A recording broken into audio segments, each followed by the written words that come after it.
Olá, alunos do segundo ano, né? Segunda série aí, então, do ensino médio. Eu sou Keila Batista, professora de História, vocês já me conhecem, né? Estou com vocês aí ao longo dessa jornada, juntamente com outros professores. E hoje nós vamos iniciar discutindo, então, essa questão da crise do Império, né? Do fim desse Império, então, no Brasil, tá, pessoal? Vamos discutir aí quais as questões que abalaram, né?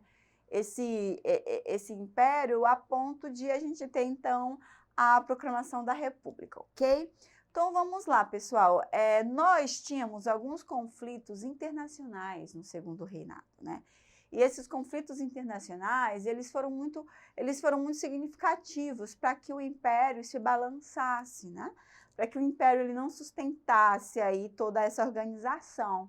Um desses conflitos é a questão Christian, né, que é aí referente, então, à diplomacia com a Inglaterra, a questão Platina, né, que é referente, então, aí à América do Sul, e também a Guerra do Paraguai, pessoal, essa guerra que foi muito sangrenta, a maior guerra com relação ao número de mortos aí na América do Sul, tá, pessoal?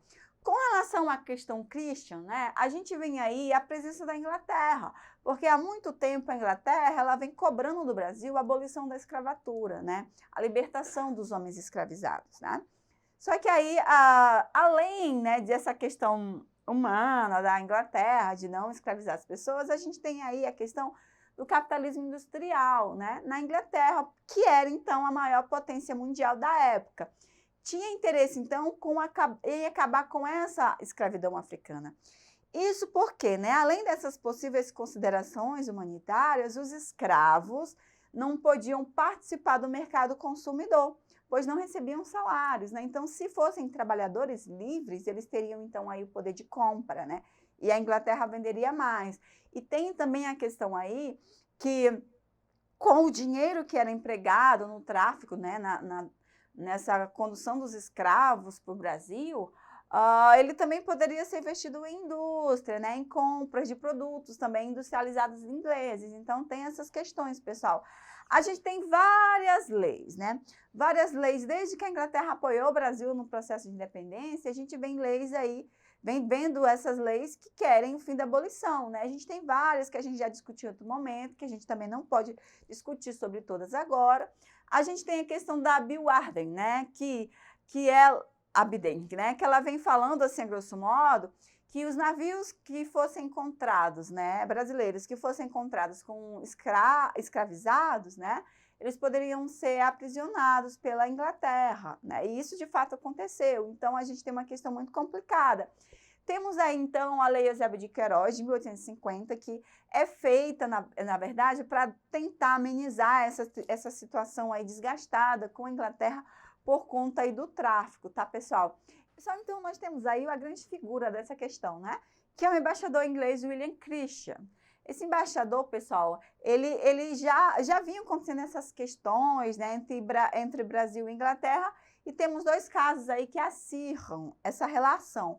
A gente tem em 1861 o furto não esclarecido da carga do navio inglês Príncipe de Gales, que havia naufragado próximo à costa do Rio Grande do Sul. E aí as pessoas aproveitaram para fazer alguns saques, né, aí dessas mercadorias. E também em 1862 a prisão de 3 oficiais da Marinha Inglesa que estavam andando de trajes civis pelas ruas, né, no Rio de Janeiro, embriagados, né, provocando desordem. Então eles foram presos. E aí então o embaixador ele exigiu, né, que o Brasil pagasse, então, aí, esse furto desse navio, e também que esses civis, esses soldados ingleses, eles fossem libertos e os responsáveis pela prisão, eles fossem, então, sofressem alguma represária, né, castigados. Então, o Brasil não aceitou inicialmente, e aí a gente teve o rompimento dessa relação, e essa questão ela foi para o arbitramento internacional, né? Onde o rei da Bélgica, né, esse arbitramento é quando um país de fora ele vem interferir numa questão entre dois países, né, uma questão internacional. E então esse rei da Bélgica, né, o Leopoldo I, ele esteve favorável ao Brasil. Só que nesse período o Brasil acabou pagando aí, né, essa dívida aí dessa carga que foi roubada, mas a relação ainda ficou bem complicada. A gente tem uma charge aí que mostra, né, o rompimento aí dessas relações entre a Inglaterra e o Brasil, que depois volta a se restituir, tá, pessoal? E aí a gente tem a questão platina, né, que essa questão platina, ela se refere já agora a essa região da América Latina, né? Durante o segundo reinado, as preocupações da diplomacia brasileira concentravam-se nos seguintes objetivos básicos. Primeiro, garantir o direito de navegação pelo Rio da Prata, né? Impedir que vaqueiros uruguaios atravessassem as fronteiras brasileiras e atacassem as fazendas gaúchas, né? E impedir que a Argentina anexasse o Uruguai. Então aí, pessoal, a gente não vai ter tempo da gente entrar a fundo nessa questão, algumas guerras, uma intervenção contra o Uribe Rosas, que vai acontecer, uma guerra contra a Aguirre também, né, que são representantes, e aí a gente vai ter condições que vão levar para a Guerra do Paraguai, que vai acontecer, que vai ser um conflito bem mais sangrento, né? Então a gente tem essas questões aí de anexação do Uruguai, né? O Brasil não quer que o Uruguai seja anexado à Argentina, o Brasil queria essa livre circulação, navegação do Rio da Prata, que ligava, então, o sul do país, né? Então, a gente vai ter essa questão, tá, pessoal? E aí, a gente tem a Guerra do Paraguai, né? Foi um reflexo da consolidação das nações da Bacia Platina, Argentina, Uruguai, Brasil e Paraguai, né? E resultou em enorme destruição e grande saldo, então, de mortos, né? Então, os primeiros atos de agressão relacionados ao início da guerra, né, do Paraguai, foram o aprisionamento de uma embarcação brasileira, né? Depois aí o Brasil vem já fazendo a ofensiva, a contraofensiva, né? Esse navio navegava em direção a Cuiabá. Forma-se, né, na América Latina uma tríplice aliança, né? Que a gente tem o Brasil, a Argentina e o Uruguai, né, que vão lutar.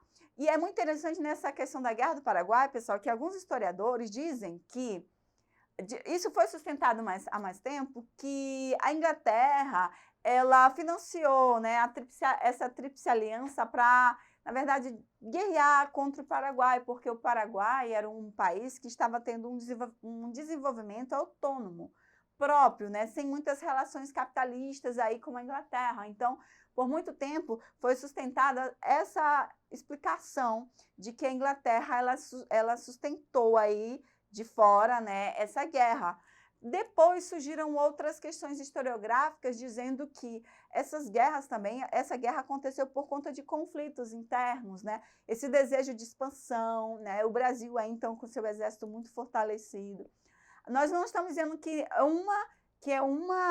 uma explicação é mais válida do que a outra, tá, pessoal? A gente já fez essa discussão e dentro do contexto histórico nós temos vários olhares, né? Pode ser as duas, né?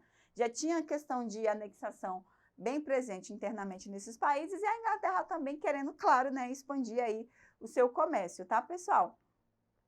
A gente tem várias batalhas, né, batalha naval de Riachuelo, né, que foi uma das duras, né, que nessa batalha a gente tem o fim, então, aí dessa guerra, né, a longa duração dessa guerra, e essa longa duração, né, os historiadores também, eles trazem algumas questões que explicam, né, primeiro, o desentendimento no comando dos exércitos da Tríplice Aliança. Alguns comandantes começam a dividir isso, atrasa algumas ações.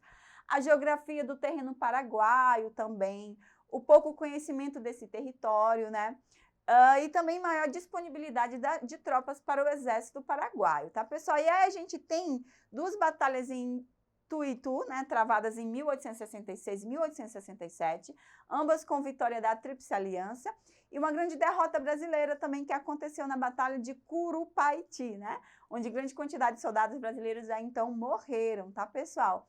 Mas, como consequência, a gente tem a vitória, então, dessa Tríplice Aliança, e principalmente aí o Brasil, tá, pessoal? No caso da Argentina, a guerra resultou na consolidação do território argentino e na derrota defensiva dos federalistas entre Rios e Corrientes, né? No caso uruguaio, o país saiu também consolidado com a superação definitiva das disputas políticas entre brancos e colorados, né? Que vocês também podem ver sobre isso. No entanto, o presidente uruguaio Venâncio Flores foi assassinado em Montevideo em 1868. E o nosso caso, né? Para o Brasil, a guerra gerou forte impacto na economia. uma vez que os gastos do Brasil foram 11 vezes mais do que o orçamento anual do país em 1864. Além disso, pessoal, o governo brasileiro saiu bastante endividado, sobretudo com bancos ingleses, em decorrência dos empréstimos feitos para finalizar, então, esse conflito, né? A guerra também fortaleceu o exército como instituição e marcou o início, da decadência da monarquia, pessoal. Então, é muito importante aqui, porque a gente tem um país endividado, né, em crise, e a gente tem o fortalecimento de uma instituição muito importante nesse período que vai surgir, que até então nem tinha importância, mas com essa vitória da guerra, o exército brasileiro ele vai voltar com o orgulho inflado, né? A gente vai ter aí o exército bem forte. Isso também vai repercutir para o fim, então, desse nosso império, tá, pessoal?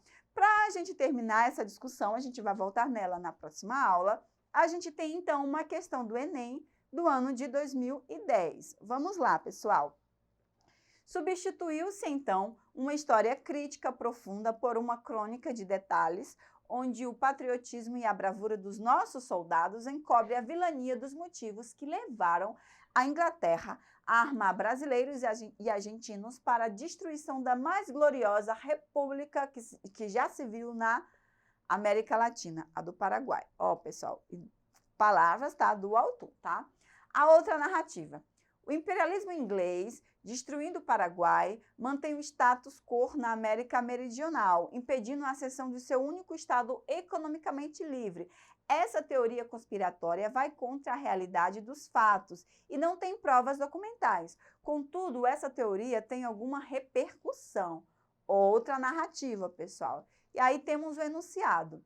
Uma leitura dessas narrativas divergentes demonstra que ambas estão refletindo sobre a carência de fontes para pesquisas sobre os reais motivos dessa guerra, b. o caráter positivista das diferentes versões sobre essa guerra, c. o resultado das intervenções britânicas nos cenários de batalha, d.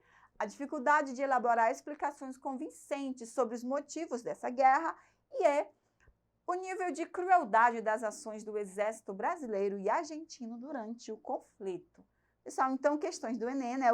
O Enem, ele usa aí os nossos conhecimentos históricos com algumas habilidades. A gente tem aí, então, uma comparação que temos como letra correta a letra D, fala sobre da dificuldade de elaborar explicações convincentes sobre os motivos dessa guerra, né? A gente viu duas narrativas e agora o enunciado fala que a gente tem aí, né, uma dificuldade de elaborar, então. O que a gente sabe é que essa guerra de fato aconteceu, foi uma guerra muito cruel, muitas pessoas morreram, teve um saldo negativo também, apesar da vitória brasileira, né, teve muitas mortes aí dos brasileiros, ok, pessoal?